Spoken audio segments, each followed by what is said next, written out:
All right, welcome back for part 2 of this series, where we're covering the Constitution of the Freedom Founders of the United States, why it was written, how it was written, what the implications are. In this second set, we will be covering Article 1, Section 1 of the Constitution of the Freedom Founders of the United States of America, more commonly known as the Freedom Constitution. And we will notice that it very closely is tied to the current Constitution of the United States, with the exception of the fourth branch of government being interwoven slightly into this article. What I will say is that this is the unofficial draft copy we're using, and the official draft copy will have all the same content, but some of it may be shifted around for a better flow or to ensure that the clauses are in the correct sections. So let's dive in. Article 1, Section 1. All legislative powers contained in this Constitution will rest in a Congress of this nation, which will consist of a Senate and a House of Representatives. So just like the current U.S. government, the government being proposed by the Freedom Founders has a Senate and a House of Representatives, which make the Congress of the United States.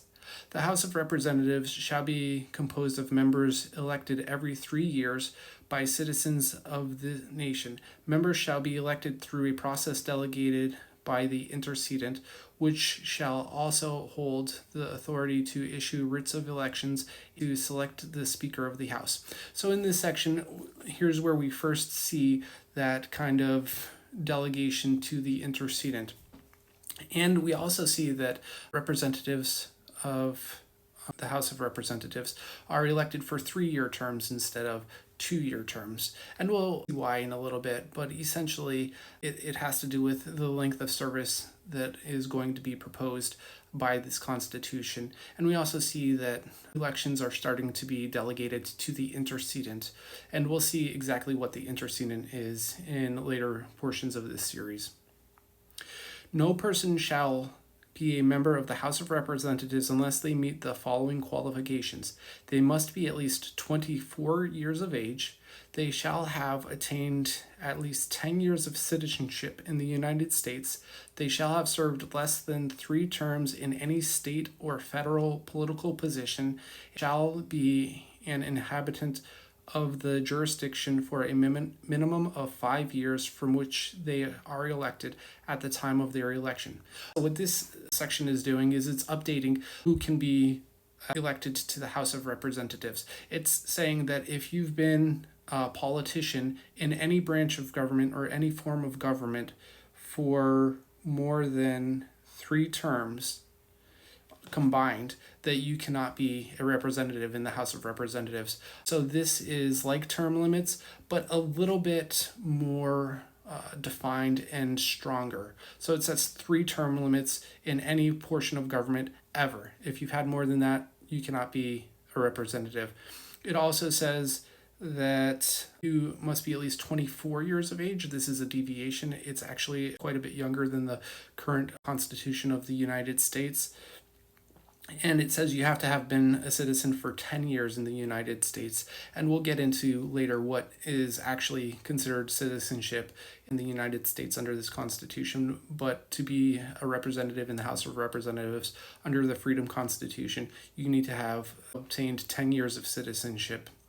And it also says, of course, that you must actually live in the jurisdiction where you're being elected to represent. So if you're being elected to represent, say, Wyoming, you actually have to live in Wyoming, and you have to have done it for the past 5 years prior to the election. You cannot move into Wyoming and then 6 months after that be elected to represent Wyoming, because chances are within that 6-month period you haven't really ingratiated yourself into the culture of Wyoming and what the actual needs of the people of Wyoming are. So it does set the requirement that you have to be there for 5 years before you can be elected to represent that place. Representatives shall be apportioned based on the total population of all citizens and non-citizens within the jurisdiction, with each jurisdiction entitled to at least 1 representative.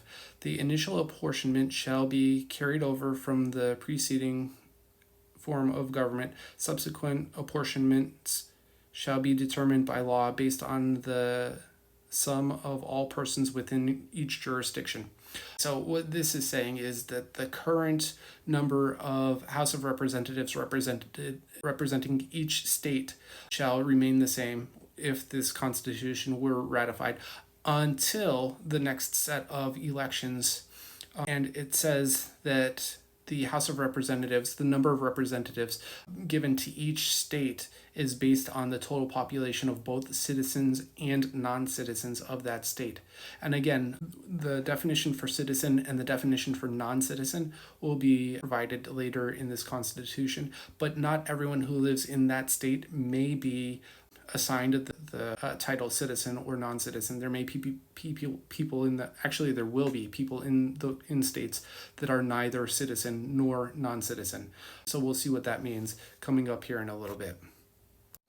The distribution of representatives shall be determined periodically, with the first apportionment carried over from the previous government. The population basis for apportionment shall be the total number of all citizens and non-citizens. An enumeration for apportionment poses shall be conducted as directed by law at intervals of not less than 9 years.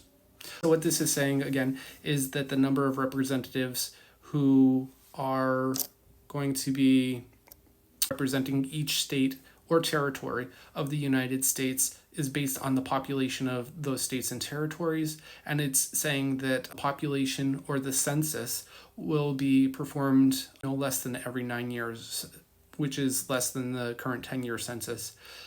And again, it says that the number of representatives for each state will be carried over by the current United States Constitution and the United States government if this were to become the Constitution. So there would be no change until the next set of elections. In the event of vacancies of the House, the intercedent shall have the authority to issue writs of election to fill such vacancies. The intercedent shall elect the Speaker. The House of Representatives shall elect all other offices. The House shall have the sole power to initiate impeachment recommendations to the intercedent. So what this is saying is the intercedent, which we haven't covered yet, has the power to select the Speaker of the House, but the House of Representatives is permitted to elect all other officers and positions within the House of Representatives. And it also says that the intercedent shall create elections for any vacancies in the House of Representatives. The right of all citizens of the United States who are 18 years of age or older to vote in elections for president, vice president, electors, senators, members of Congress, or any like representatives in state legislators shall not be denied or abridged by the United States or any other state on account of age, indebtedness, or taxes owed, sex, race, resolved criminal history, religion, or any other attribute or feature that is lawfully possessed by any such citizen. So what this says is that if you are a citizen, you are allowed to vote unless you are currently undergoing criminal proceedings, currently incarcerated, or on probation. If you've been convicted of a crime, you've done your time, it's completely resolved, you're allowed to vote no matter what. Congress shall have the power to enforce the provisions of this section through appropriate legislation.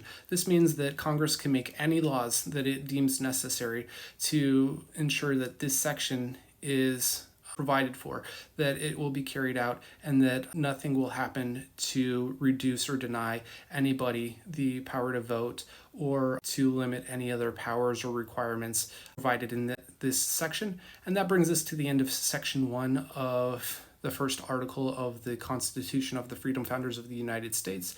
If you like, please subscribe, and you will see section 2 being discussed tomorrow. Thank you.